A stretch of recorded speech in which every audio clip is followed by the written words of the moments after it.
Assalamualaikum warahmatullahi wabarakatuh. Waalaikumsalam warahmatullahi wabarakatuh. Perkenalkan, nama saya Arika Friagrinastro, NIM 23415960, kelas manajemen 1B. Pendahuluan. Latar belakang dalam dunia bisnis memiliki tujuan Nobel, tujuan mulia yang hal penting untuk dicapai seseorang pengusaha atau pembisnis. Oleh karena itu, dalam pengantar bisnis ini kita akan membahas tentang Noble Purpose, sebuah bisnis, aspek inovasi, sumber daya, pemasaran, keuangan, serta operasional produksi. Dalam dunia bisnis, setiap hal di atas sangat berpengaruh dalam keberlangsungan sebuah bisnis. Bisnis merupakan aktivitas yang selalu ada di sekitar kita dan dikenal oleh kaum muda hingga kaum tua. Pada era globalisasi saat ini, masyarakat Indonesia, khususnya para masyarakat, masih bingung dengan manfaat dan tujuan dari bisnis tersebut. Padahal kalau kita memahami apa bisnis tersebut, kita akan mendapatkan keuntungan yang kita inginkan dalam aktivitas bisnis tersebut.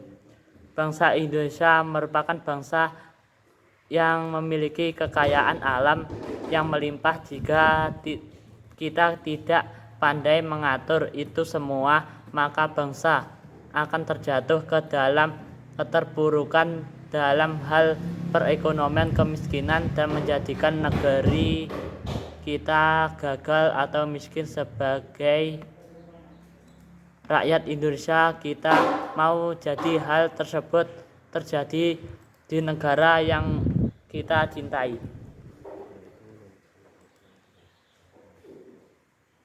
Dilihat dari pertumbuhan ekonomi saat ini, jumlah pengangguran Indonesia menduduki angka yang fantastis. Namun pemerintah belum bisa mengatasi problema tersebut. Jika adanya pasar kerja yang dibuka, masyarakat berbondong-bondong untuk menjadi pegawai negeri yang impikan. Tetapi pekerjaan kita tidak hanya pegawai negeri saja. Masih banyak pekerjaan yang bisa kita lakukan, misalnya pewirausaha dan pengusaha.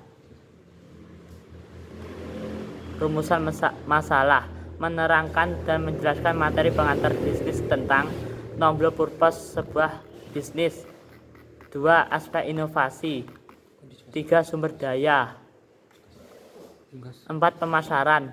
5. Keuangan. 6. Operasional produksi.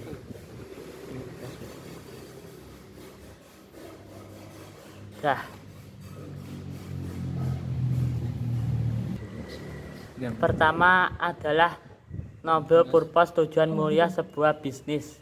Noble Purpose sendiri disebut juga tujuan atau visi utama sebuah bisnis. Tujuan ini akan memandu para pemilik bisnis dalam membuat strategi dan mengembangkan bisnisnya agar bisa mencapai misi dan tujuannya. Dan Noble Purpose tidak hanya berbicara tentang keuntungan semata, namun juga berbicara tentang dampak positif bisa diberikan kepada lingkungan dan masyarakat sekitar. Cara menemukan Noble Purpose dalam kehidupan. Menentukan Noble Purpose bukan hal yang perlu dipertimbangkan. Hidup mulia, tujuan hidup mulia. 1. Anda harus memahami nilai potensi yang ada dalam diri Anda. Ada beberapa hidup membantu merefleksikan. Sebagai hal kehidupan adalah hal-hal bersifat rohani seperti agama, budaya, dan pengalaman hidup. Melalui pemaknaan secara mendalam terhadap aspek tersebut, maka Anda akan dapat memiliki tujuan hidup yang jelas.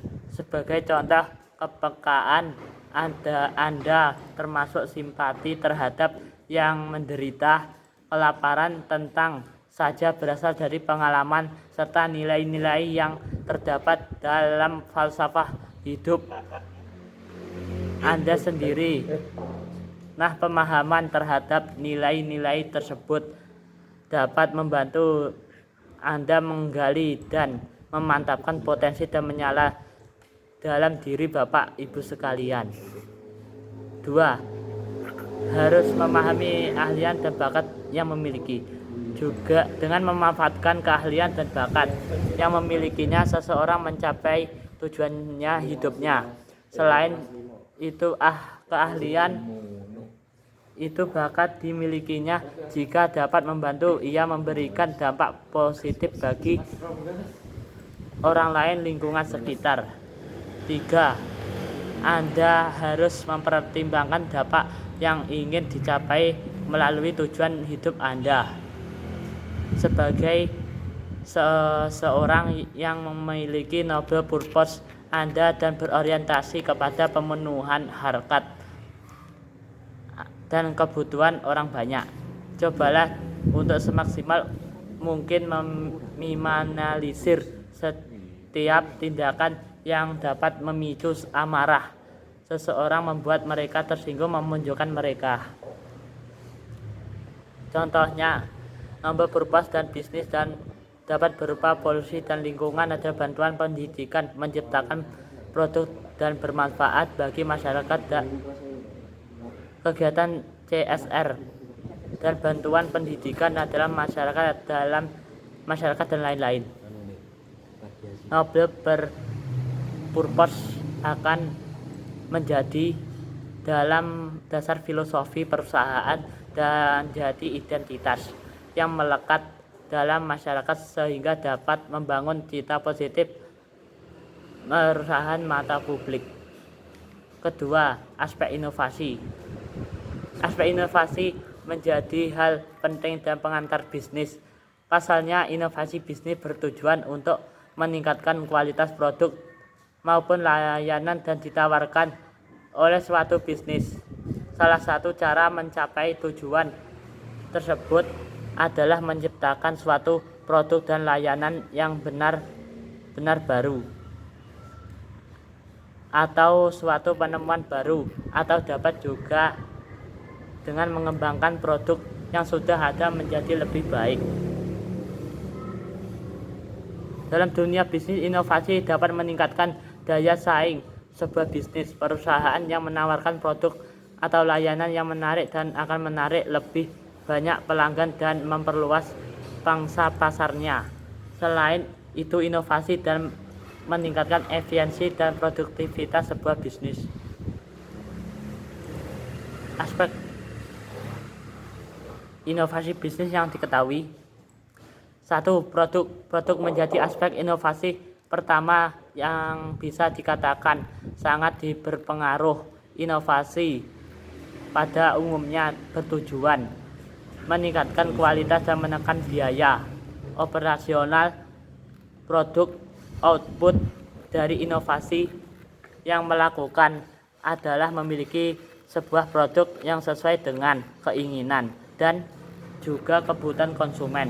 Seiring perubahan pada minat konsumen terdapat atau produk inovasi variabel pemasaran produk yang begitu krusial.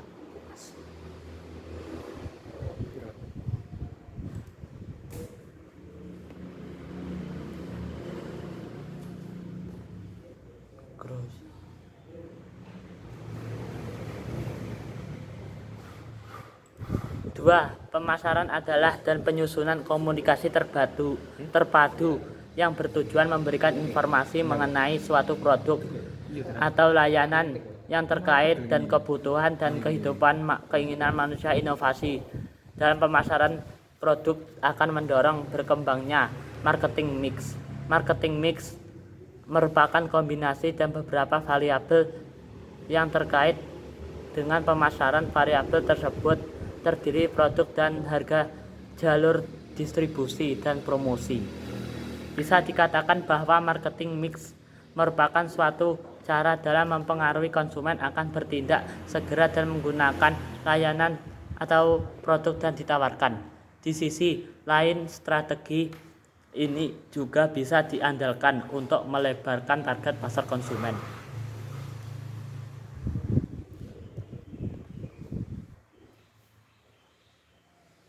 Tiga, pengelola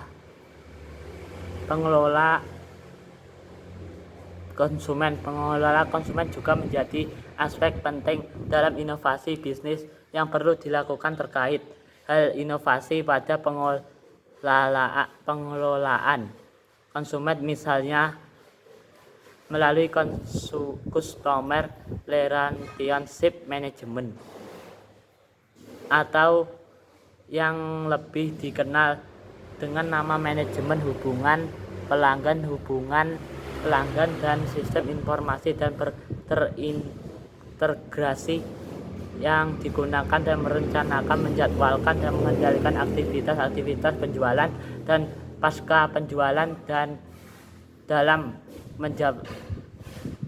sebuah organisasi. CRM melingkupi semua aspek berhubungan calon pelanggan dan pelanggan, termasuk dalam panggilan call center, tenaga penjualan, sales force, pemasaran, dukungan teknis, technical support, dan layanan lapangan field service akan meningkatkan loyalitas konsumen yang tinggi pada perusahaan. 4. Pelayanan merupakan hal yang sering terabaikan oleh pengusaha, tidak memperhatikan pelayanan yang diberikan konsumen.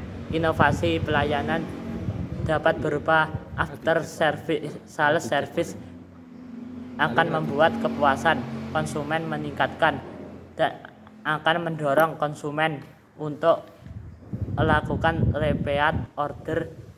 Pelayanan sangat berkaitan dengan kepuasan pelanggan. Kepuasan pelanggan atau satu keadaan di mana keinginan, harapan, dan kebutuhan pelanggan terpenuhi. Pelayanan dapat dikatakan memuaskan apabila pelayanan terdapat dan memenuhi kebutuhan di harapan pelanggan. Pengukuran kepuasan pelanggan merupakan elemen penting dan menyediakan pelayanan yang lebih baik, efisien, dan efektif. Apabila pelanggan merasa tidak puas terhadap suatu pelayanan tersebut, dapat dipastikan tidak efektif dan tidak efisien. Kalimat sumber daya menjadi yang juga penting dalam pengembangan sebuah bisnis. Sumber daya dapat berasal dari manusia dan finansial.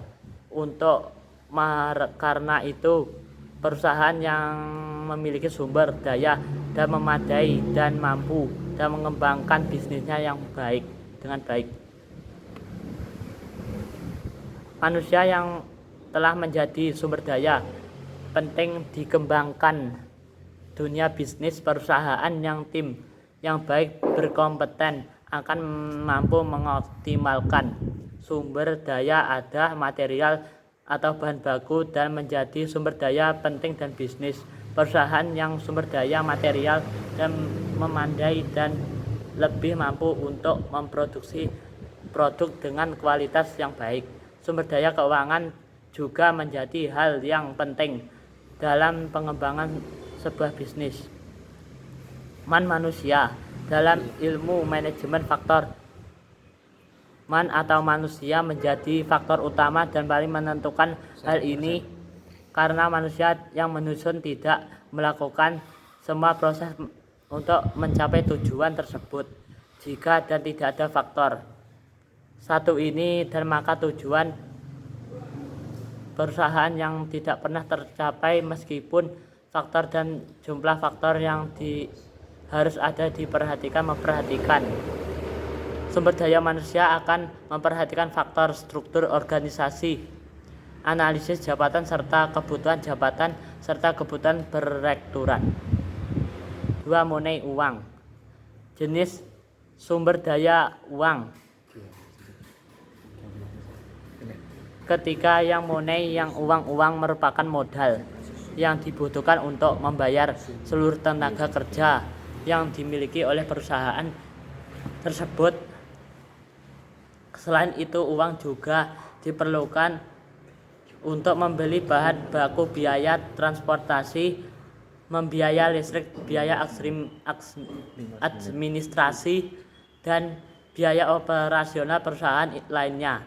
Intinya jenis SDU yang satu yang diperlukan sebuah perusahaan membiayai kegiatan manajemen operasional usaha, baik itu dan kegiatan penjualan dan produksi.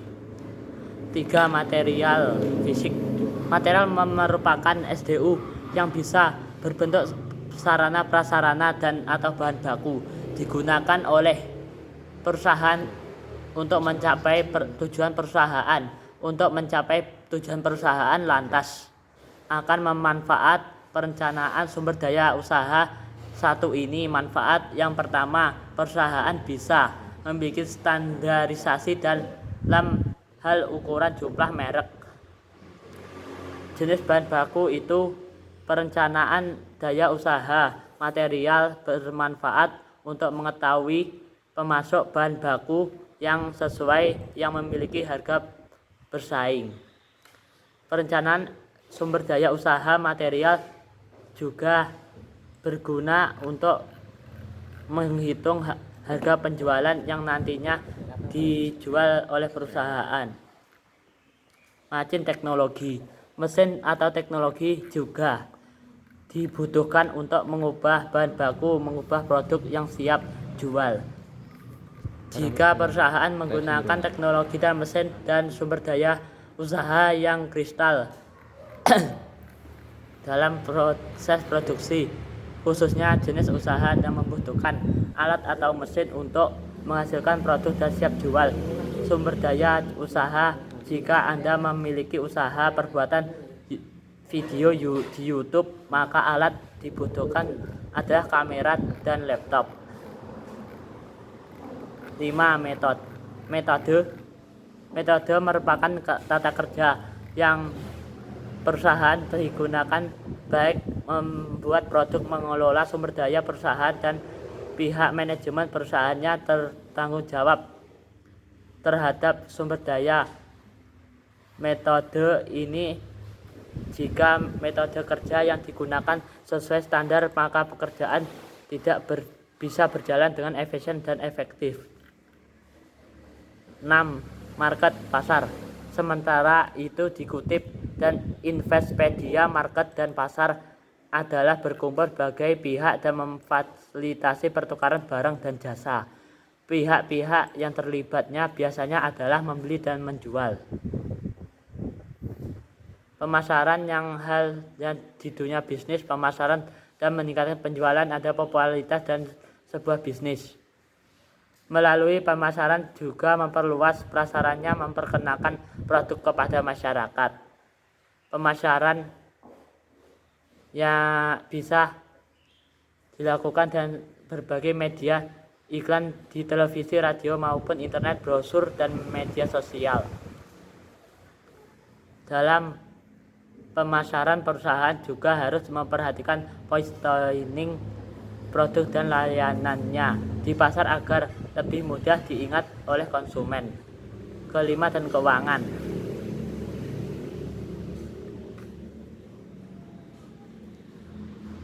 Keuangan adalah diperhatikan oleh pemiliki bisnis, dan bisnis kita tidak akan hanya berbicara tentang membuat produk dan atau layanan yang bagus, juga kita harus menghasilkan keuntungan. Oleh karena manajemen keuangan hal yang sangat penting untuk melakukan oleh dalam pengantar bisnis.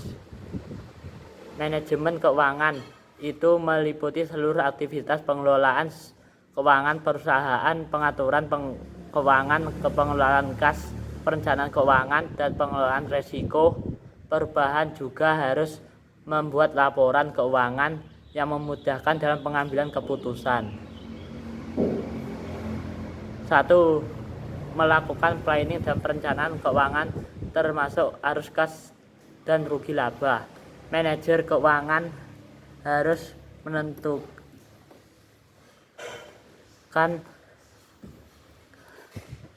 tujuan penggunaan uang, menetapkan jumlah dana akan perusahaan atau bisnis digunakan beserta sumber-sumber keuangan hingga memprediksi besar keuntungan akan perusahaan peroleh. 2. Merencanakan alokasi budget secara efisien dengan memaksimalkan dana. Salah satu fungsi manajemen keuangan dan mengalokasikan dana untuk biaya modal, pemeliharaan gaji karyawan, penjualan investasi, dan sebagainya. Keenam adalah operasional, yaitu produksi. 1. Contoh planning. Kegiatan perencanaan ini mencapai target penjualan 5.000 produk, namun sampai saat ini masih 3.000 produk. Untuk meningkatkan penjualan dan manajer merencanakan akan menggunakan sarana media sosial atau untuk promosi. Selain itu digencarkan juga lewat media admin sampai dengan pemasangan billboard. 2. Contoh organizing. Contoh dari organizing yaitu ketika suatu organisasi dicanangkan oleh membentuk beberapa pengurus supaya lebih mudah dan mengatur kegiatan organisasi. Pengurus ini terdiri dari beberapa bagian seperti ketua, sekretaris, bendahara, sampai ketua beberapa divisi. Contoh actuating.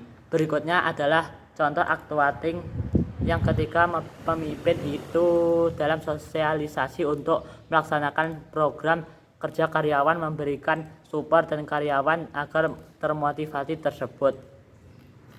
4. Contoh controlling. Terakhir adalah controlling yang bisa dilihat contohnya dalam rapat mingguan yang dilaksanakan pimpinan untuk memberikan laporan terkait kemajuan organisasi. Operasional atau produksi dan merupakan yang sangat dalam bisnis operasional dalam seluruh aktivitas yang dilakukan dan mendukung pengelolaan bisnis dan produksi produk atau layanan. Dalam dunia bisnis, proses produksi harus ditingkatkan agar dapat menghasilkan produk yang berkualitas. Untuk mencapai tujuan dan perusahaan yang standar prosedur kerja tingkat kualitas tinggi, perusahaan memperhatikan kualitas produk dan layanannya dengan memberikan pelayanan sepenuh hati kepada pelanggannya. Oleh karena itu, manajemen operasional dan perusahaan harus meningkatkan kualitas dan keaktifannya. Kesimpulan, dalam pengantar bisnis ini kita telah membahas tentang noble purpose sebuah bisnis, aspek inovasi sumber daya, pemasaran keuangan, serta operasional produksi. Semua hal di atas sangatlah penting dalam pengembangan sebuah bisnis. Oleh karena itu, maka bisnis harus memperhatikan semua aspek penting yang mengembangkan produk agar bisa bertahan yang sukses di pasar yang kompetitif. 1. Noble purpose sebuah bisnis. Noble purpose atau tujuan mulia dalam sebuah bisnis adalah landasan moral dan filosofis yang melandasi aktivitas bisnis yang memberikan arah dan positif. Sebuah bisnis dengan noble purpose lebih dan sekadar mencari keuntungan, tetapi juga berkomitmen untuk memberikan dampak positif pada masyarakat lingkungannya. 2. Aspek inovasi. Inovasi dari dalam bisnis adalah kunci untuk mempertahankan daya saing yang bertumbuhan jangka panjang, serta bisnis yang harus terus-menerus mencari cara baru memecahkan masalah, meningkatkan produk dan layanan, dan merespon perubahan pasar. Sumber daya. Manajemen sumber daya dan melibatkan pengelolaan segala aset yang dimiliki oleh perusahaan seperti manusia, uang, waktu, dan teknologi. Pengelolaan sumber daya dan efisien dan penting untuk mencapai tujuan bisnis dan optimal. 4. Pemasaran. Pemasaran melibatkan strategi memasarkan produk atau layanan konsumen. Ini termasuk penelitian pasar, pengembangan merek, promosi, dan distribusi. Pemasaran yang efektif membantu menciptakan permintaan dan membangun hubungan positif dan pelanggan. 5. Keuangan. Manajemen keuangan untuk aspek kritis dalam bisnis. Ini melibatkan perencanaan, perorganisasian, pengendalian, dan pemantauan dalam sumber daya keuangan perusahaan. Analisis keuangan membantu perusahaan membuat keputusan yang bijak terkait investasi, pinjaman, dan strategi keuangannya lainnya. 6. Operasional produksi. Manajemen operasional dan produksi berkaitan dengan efisiensi produksi, pengelolaan rantai pasokan. Fokus pada kualitas, biaya, dan efisiensi adalah kunci untuk mengoptimalkan operasi perusahaan. Wassalamualaikum warahmatullahi wabarakatuh.